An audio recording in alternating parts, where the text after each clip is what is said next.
সোনাগাছির যৌনকর্মীদের বাচ্চাদের সাথে শিশু দিবস পালন। হাঁটি হাঁটি পাপা ট্রেলার লঞ্চ হতেই প্রচারে ব্যস্ত রুক্মিণী।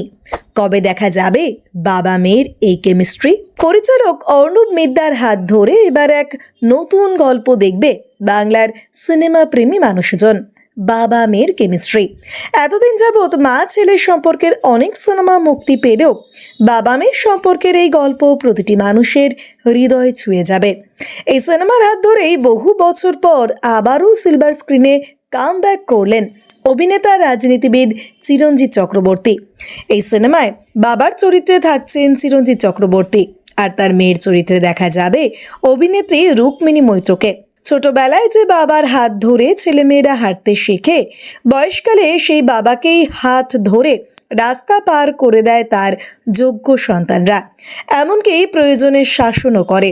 আবার ঘরে বিবাহযোগ্য মেয়ে থাকলে একা বাবার যে কতটা মানসিক টানাপোড়েন, সবটাই এই সিনেমায় সুন্দরভাবে ফুটিয়ে তোলা হয়েছে। আপাতত সিনেমার ট্রেলার দেখে তো তাই মনে হয়েছে। বয়স্ক বাবাকে কিভাবে সামলাচ্ছে তার মেয়ে, প্রয়োজনে বকছে, আবার সময় মতো তাকে নিয়ে দুশ্চিন্তাও করছে। সবটাই পরিচালক তার রূপরেখায় ফুটিয়ে তুলতে চেয়েছেন। সিনেমার ট্রেলার মুক্তি পেতে প্রমোশনের মেজাজে অভিনেত্রী। শিশু দিবসে পৌঁছে গেলেন এক বিশেষ জায়গায় শিশুদের সঙ্গে এই দিনটা সেলিব্রেট করতে। আমরা পদাতিকের তরফে শোনা গেছে যৌনকর্মীদের বাচ্চাদের সাথে শিশু দিবস পালন করলেন রুক্মিণী মৈত্র।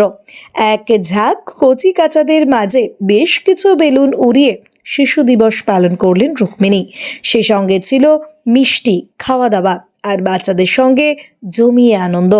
বাচ্চারা অভিনেত্রীকে তাদের কাছে পেয়ে বেজায় খুশি। এইভাবেই শিশু দিবসের দিনটা পালন করলেন অভিনেত্রী রুক্মিণী মৈত্র। ভিডিওটি ভালো লেগে থাকলে অবশ্যই লাইক, শেয়ার, সাবস্ক্রাইব করবেন আর কমেন্টে অবশ্যই জানাবেন আপনি কোথা থেকে দেখছেন।